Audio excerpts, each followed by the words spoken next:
When I was in high school, I took an animation course, or actually I wanted to take an animation course at this place. And you had to take a film course first as a prerequisite. They're college level courses, and I was a senior in high school, but I got let in. And I just loved it. And after school, I worked in the movie industry for like almost 4 years, both in New York and then Pittsburgh, which is where I'm from, as a lighting technician. And that started out as an interest in learning more about the movie business and just cinema and wanting to make movies, and then just kind of, it's very addictive. And I started out wanting to be an animator, but then I started taking film production courses, 16 millimeter, started in Super 8, and I just loved it. I did my undergrad at a college called Oberlin College, and actually their art department was really interesting and they focused a lot on content.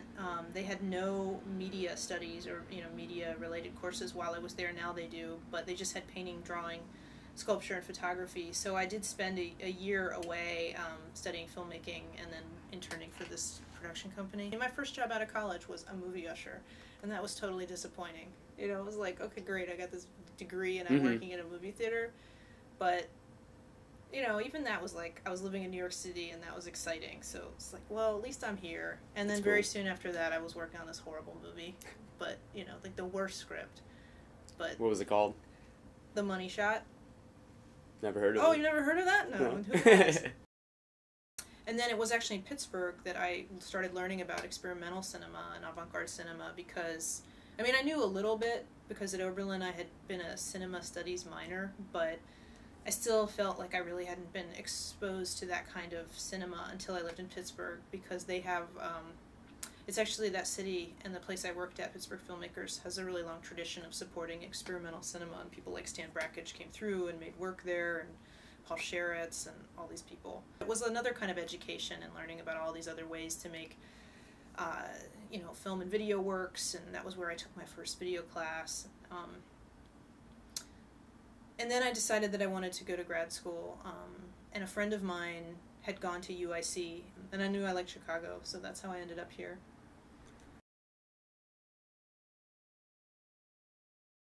With animation, I didn't know. In college, I actually worked at an animation production company as an intern for a semester. They made children's television commercials. They used to do like Wendy's Kids Meal ads, and that was interesting. And then I worked as an inker for a while, which is like probably not done anymore. It's an older analog method where you ink the animation cells and they get painted. And I just think through the realization that animation is so much work, and this was a time when computer animation was starting, but it wasn't like it is now. I just had this realization that I was like, no way. Like, it was just too much work, and I didn't really want to do character-based animation, and I hadn't learned about experimental cinema yet, so that was kind of what animation was to me, was all character-driven, and I just quickly realized, like, no way. I'm not gonna, the time and my interest was a lot less than I thought.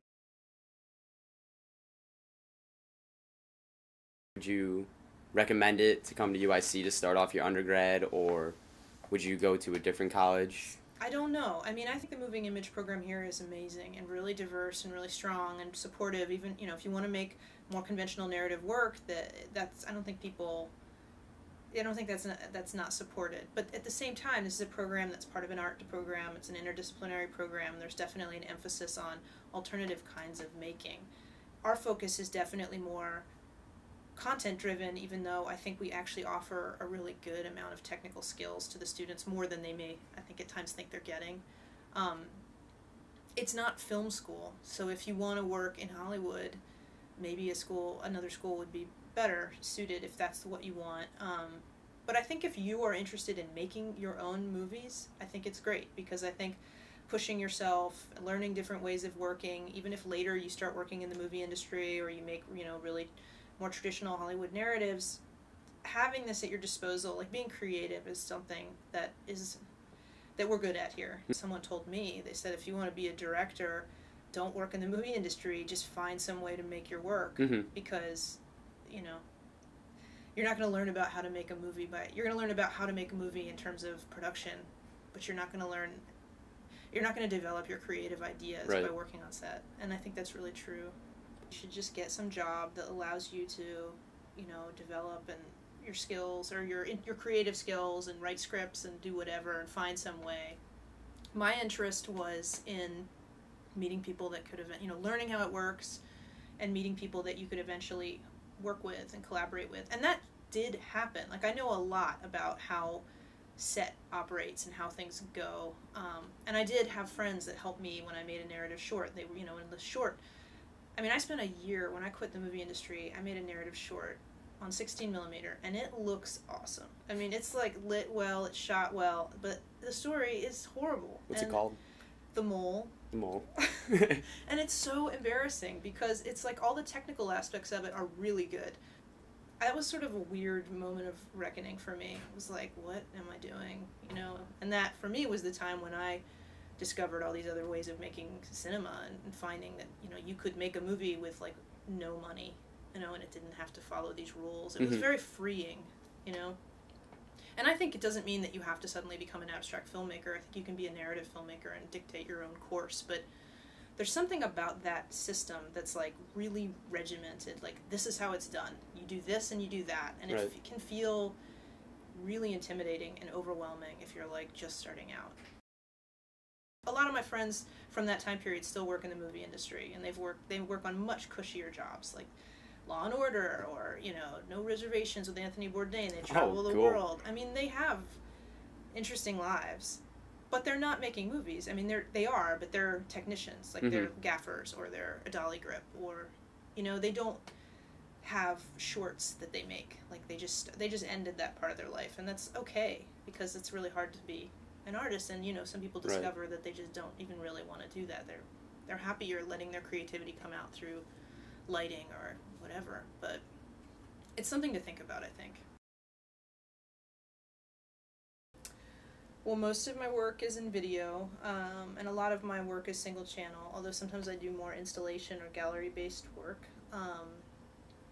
I've been using a lot of found footage and appropriated sound and imagery in the past 5 years. More recently, I've been interested in combining found materials with original or footage I shoot and audio that I create, and kind of blurring the line between something that feels familiar, why I like the blend of the original and appropriated, to kind of just investigate this cinematic space. Because I think, we watch so much media these days, especially, that I think that there is something that can happen where they become part of your personal history and your memory, in a sense. So I'm interested in blending those kinds of images together and investigating tropes. I've always been a big movie and television watcher, and I'm interested in kind of unpacking why things work. I still watch a lot of really conventional Hollywood cinema, so I'm intrigued by what makes things work outside of just commercial interests. Why do we repeat things so much? And why do these strategies, why are they so successful?